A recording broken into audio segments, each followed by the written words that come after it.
Before Napoleon, before Julius Caesar, before any modern army, there was Alexander.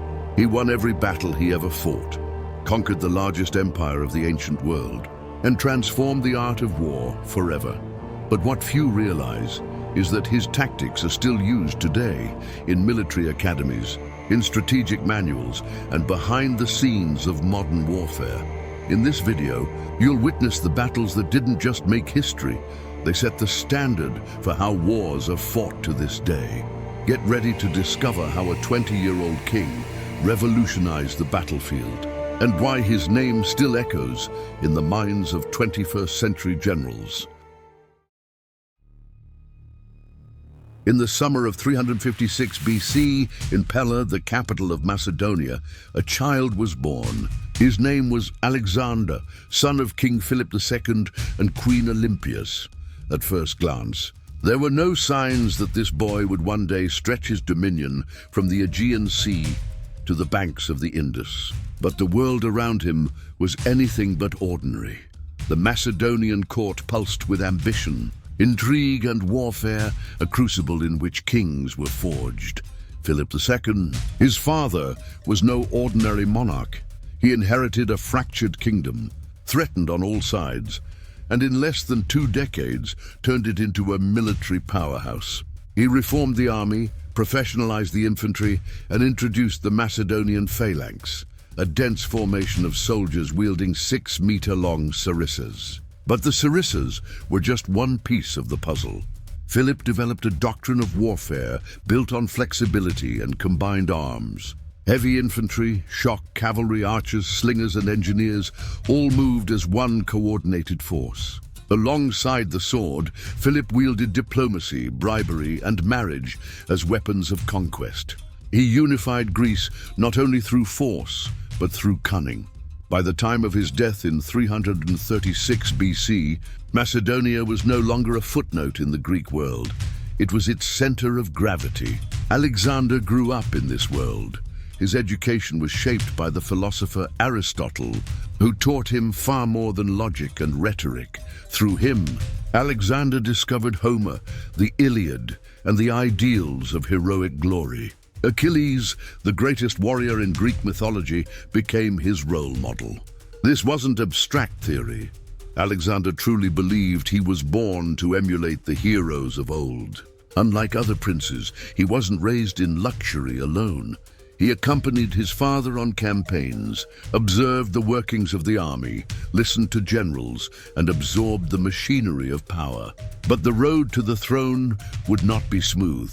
During Philip's wedding to another woman, the king was assassinated in Aige, stabbed in front of his own guard. The blow could have shattered the fragile unity of Macedonia, but Alexander moved swiftly. At just 20 years old, he secured his succession with an iron hand. He ordered the execution of rivals, including Amyntas IV, a direct royal descendant, and secured the loyalty of the military elite. The Greek city-states, believing Philip's death had weakened Macedonian control, began to stir. Thebes, Athens, even Thracian tribes to the north challenged the authority of the young king. Alexander responded with lightning marches.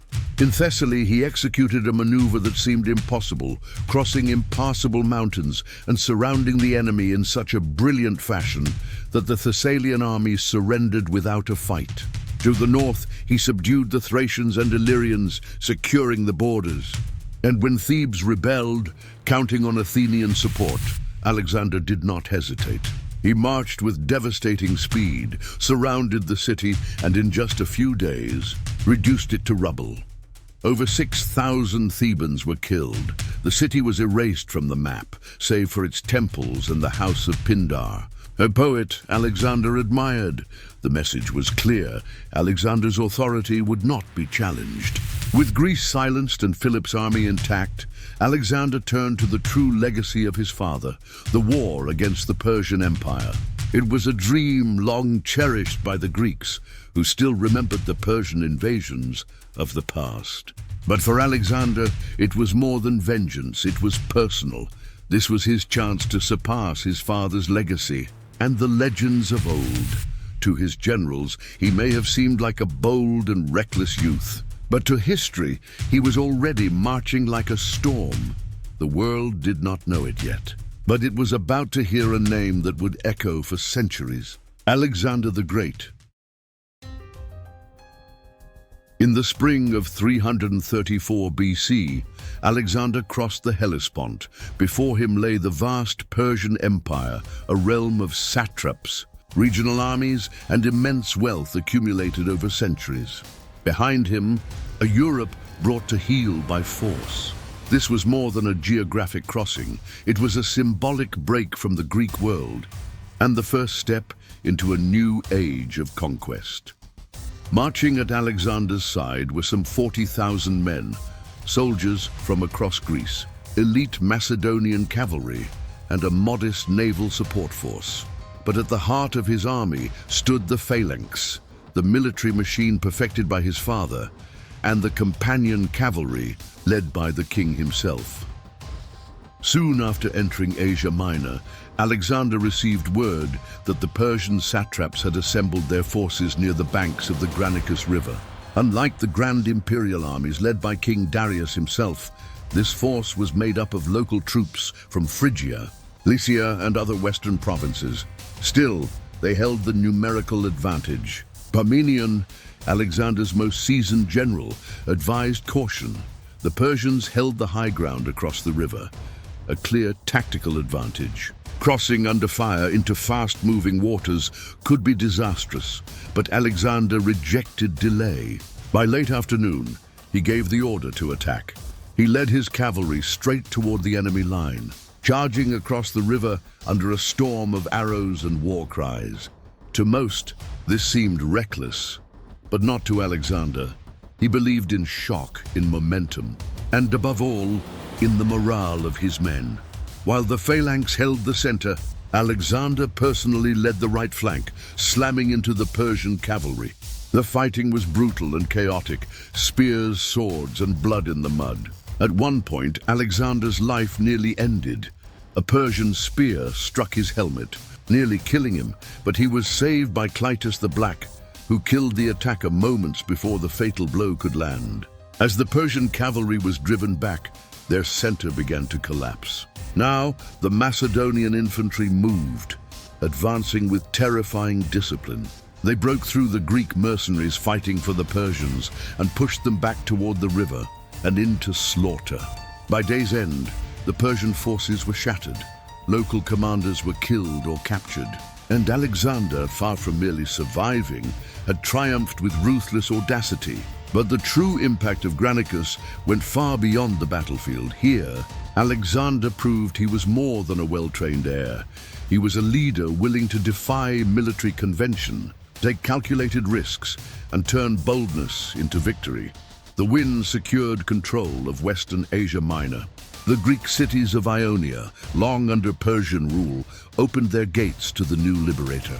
And the name Alexander began to spread, no longer as a distant promise, but as a very real threat to the Persian throne. 333 BC.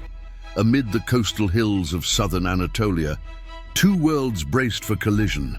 On one side stood Alexander, young, bold, and undefeated. On the other, Darius III, the King of Kings, leading a centuries-old empire and an army that outnumbered the Macedonians by as much as 5-1. It was their first face-to-face encounter, and it would be decisive. After his victory at the Granicus, Alexander pushed south, liberating Greek cities under Persian control and securing his hold on Anatolia. But Darius moved swiftly, hoping to catch him off guard. While Alexander advanced into Syria, Darius circled through the mountains, crossed the river Issus, and cut off Alexander's supply lines. Outnumbered and isolated, most would have retreated. Alexander did the opposite. Upon learning that Darius was to the north, he wheeled his army around with speed and precision, forcing a confrontation in the narrow valley of Issus, where Persian numbers would count for less. The battlefield was tight, hemmed in by sea and mountains. Though accidental, the terrain played to the Macedonians' strengths. It prevented the massive Persian army from spreading out, forcing a linear clash. It was a critical and deliberate choice. Alexander knew he didn't need to fight all of Darius's men, only the ones who could fit in that narrow corridor. His formation was meticulous. At the center stood the phalanx, with its serrated wall of spears. On the flanks, cavalry units prepared to maneuver and encircle, and at the head of the right wing rode Alexander himself, leading the companion cavalry. The battle opened with a violent strike on the Persian left. Alexander smashed through the enemy line, targeting one critical weakness, Darius's position. At the center, the phalanx absorbed the weight of Persian mercenaries, while Parmenion held the left flank under heavy pressure. But Alexander did not retreat. He pressed forward. He drove toward Darius's chariot. As the Persian king watched his flank collapse and his royal guard fall around him, he fled the field. With their ruler gone, the Persian army crumbled into chaos. What followed was a slaughter. The Persian camp was overrun. Darius's treasures, along with his wife, mother, and daughters, were captured. Yet Alexander treated them with respect, not as prisoners, but as queens. This was more than politics, it was strategy, a message of dignity, morale, and legitimacy. The Battle of Issus is still studied in modern military academies as a textbook example of terrain exploitation. Alexander turned numerical inferiority into tactical advantage by restricting enemy movement. His ability to identify and strike at the psychological center of gravity, in this case, the enemy king, foreshadowed the modern doctrine of decapitation strikes, used to disrupt enemy leadership in contemporary warfare. Furthermore, the seamless coordination between aggressive cavalry and disciplined infantry became a cornerstone of combined arms warfare, a doctrine still practiced today. Issus was more than a victory. It was the first time the Persian Empire watched its king flee the battlefield. And it was at Issus that Alexander ceased to be a mere invader and became the true threat to imperial order. October 331 BC, on the open plains of Gaugamela in northern Mesopotamia, the largest empire in the world assembled everything it had left to defend its existence. Darius III, determined to reclaim his honor after Issus, had mobilized a colossal force. Tens of thousands of Persian troops, elite cavalry, mounted archers, war elephants and scythed chariots. It was a display of raw power, but also a reflection of imperial desperation. Alexander, by contrast, arrived with roughly 47,000 men, disciplined, loyal, and battle-hardened from multiple campaigns. He knew he would face an enemy superior in numbers, but not in strategy. On the eve of battle, he refused the suggestion of a night attack. He preferred daylight. His confidence wasn't arrogance, it was calculation. The battlefield at Gaugamela had been carefully prepared by the Persians. Flat, wide, and open, perfect for chariot charges and massive troop maneuvers. Darius hoped to crush the Macedonians through overwhelming force and space. But Alexander had other plans. He extended his lines wider than usual, creating a seemingly vulnerable flank. It was exactly what he wanted. Darius mirrored the move, stretching his own formation and weakening his center. Meanwhile, Alexander's cavalry on the right flank began moving diagonally, not directly forward, but sideways toward the Persian left. It was a calculated distraction, and it worked. Darius unleashed his scythed chariots, but the Macedonians opened lanes in their formation, allowing the chariots to pass harmlessly before isolating and neutralizing them one by one. Then came the critical moment. Alexander saw the Persian center overextended. With a single command, he led his companion cavalry in a direct charge, straight into the heart of the enemy line. Once again, the target was Darius.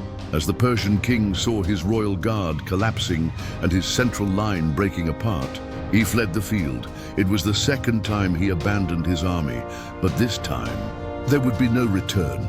Meanwhile, on the left flank, Parmenion was under heavy pressure from Persian cavalry. But Alexander's breakthrough in the center made further resistance meaningless. The Persian army began to dissolve.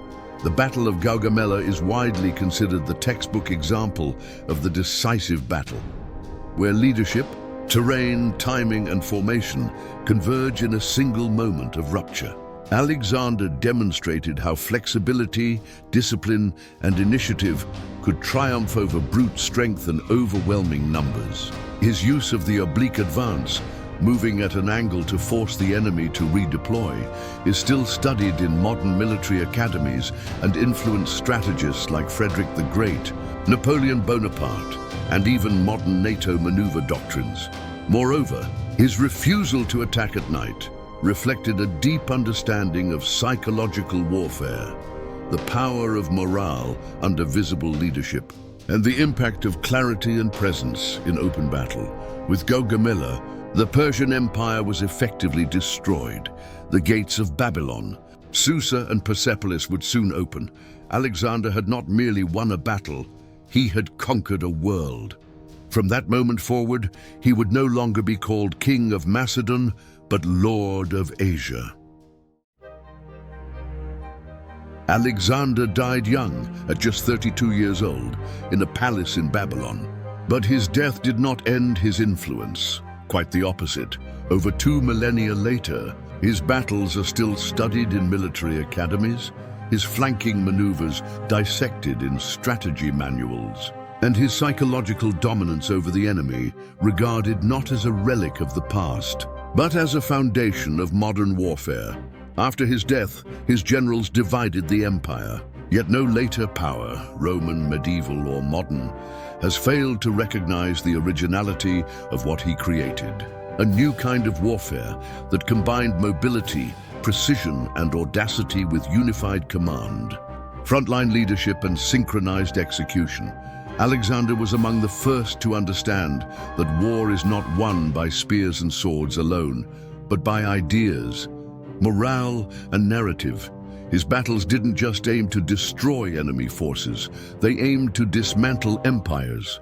By targeting Darius directly at Issus and Gaugamela, he pioneered what we now call strategic decapitation, striking the leadership to paralyze the whole.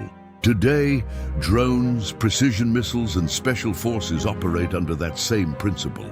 His ability to integrate infantry and cavalry into coordinated movements foreshadowed the concept of combined arms, a cornerstone of modern combat. Today's tanks, mechanized troops, artillery, drones, and air power move as parts of a single system. Alexander did the same, with men on foot, on horseback, and a mind that saw the battlefield as a living, three-dimensional chessboard. But his legacy extends beyond tactics. Alexander understood the power of image, propaganda, and legitimacy. By honoring Darius's family, preserving Persian administrative systems, and founding dozens of cities bearing his name, he revealed himself not only as a conqueror, but as an architect of hegemony. He didn't just rule territory, he implanted enduring symbols of authority. That is why, across the centuries, leaders like Julius Caesar, Napoleon, Douglas MacArthur, and Norman Schwarzkopf invoked his name. They saw in Alexander more than an ancient king. They saw the fusion of strategic vision, personal leadership, and total command over the battlefield. Alexander's legacy does not live on merely in maps, but in the very way we think about war, leadership, and ambition. His campaigns remind us that victory is not born of chance, but of initiative, courage, and strategic thinking. As long as armies chart their movements, as long as generals seek decisive breakthroughs, and as long as commanders attempt to conquer the impossible, the name Alexander the Great will continue to echo.